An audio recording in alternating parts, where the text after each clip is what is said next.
Looking back, we can almost look back and say, well, we were pretty stupid to do that. Or naive, I guess you could say. Maybe not stupid, but naive.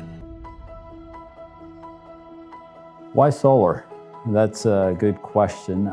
Probably the reason we got into solar, it was a business opportunity, but it was new and intriguing. It was a new industry.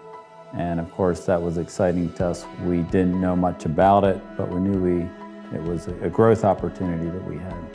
So before we had the energy company, I had myself and two of the partners here at this business, we had a stonemasonry business. So we made those plans. The business was organized January 1st of 2009. And we scheduled some online courses, actually through Solar Energy International, a company we still use today, and did online courses and learned about what is solar and how does it work and how do we install it, things like that. Yeah, so some of the challenges we hit was basically learning how to do it. We didn't have, like I said, any background on solar energy or electrical. Yeah, our first system was for our dad. We convinced him to go solar. We owe a lot to him, actually, because he was kind of our guinea pig.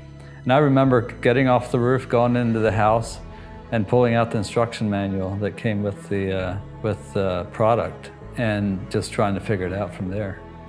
So I remember installing our second system, and I was helping. We were doing wiring, roof work, and we needed a few parts we were missing because we didn't have a list. And we called our dad, and he grabbed some parts and stopped in. And so it was good to have people around that were there to help or just wanted to see us successful. And I remember calling into the electrical supply house and being like, hey, I need this part. And I had no clue what it was. So I'd be calling up, and Tim or one of the electricians, one of the guys on site would say, hey, I need 10 of these things. So I'd call up the electrical supply company, I'd say, hey, I need 10 of these things. And they'd be like, well, do you want this kind or that kind? I'd be like, I don't know, which one's cheaper? It was very, very tough. I remember sitting down, and we sat down with Tim Rooney and said, hey, we got an issue here we're not selling, we need to take a look at this, and did a lot of brainstorming, came out with some better plans and presentations. Yeah, so the way we overcome some of this challenge of being a startup company versus having incumbents is really learning to kind of experiment on ourselves. That's one of the things that worked for us. So my brother lives on the home farm where we grew up, and he has poultry houses there. And that was our first agricultural system. We installed a solar array on the roof of the chicken house. And that was kind of a turning point, I think, because now we had done a system. We could demonstrate, look, we know how to work with the utilities, we know how to design these systems, we've successfully done it, here it is. As we started in the industry, we were one of the smallest guys out there. And we worked really, really hard to get into the commercial and ag market. Finally, we broke into the market. And I still remember the two big players in Lancaster County at that time.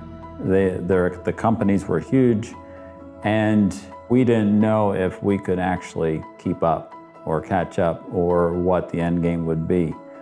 And we had established a really strong brand and presence in the market, a reputation. We created really strong guarantees that nobody else had. So we created a really strong, unique value proposition to the people that we worked with. And so when other people were just peddling these systems, and a lot of them went bankrupt, quite honestly, or closed up.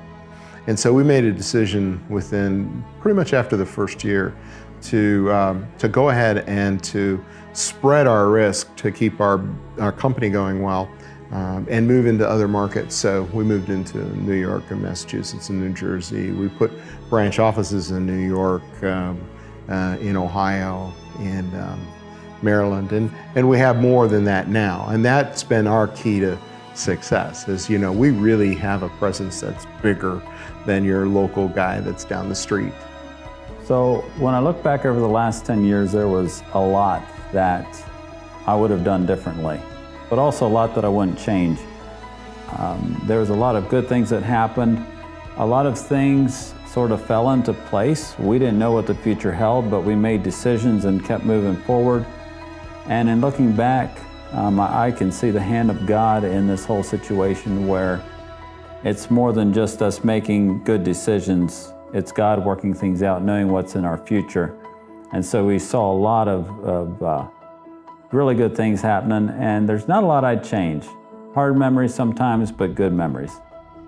So working at Paradise, we make an impact in people's lives through putting solar in financially, but it's really neat to make impact in other people's lives, rubbing shoulders, learning from others, and just being good stewards of God's resources.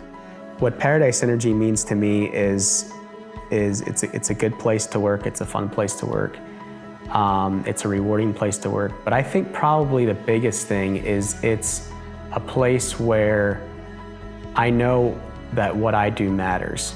I know what I do matters for the environment. I know what I do matters for people's bottom line. And there's just something rewarding about that that I haven't always had in every other work experience. So as I think about Paradise Energy going forward, I think first of all about the culture and the difference that we're making in the lives of the people who work here. Having a place to work that is a good place to work, where you do enjoy the people. That's a big thing, and I know that that spreads on beyond the business. It spreads into the homes of our employees, it spreads into the communities. And the rewarding things for me is when I see people's lives change, because that's lasting. That's not just money in the bank, but that's lasting.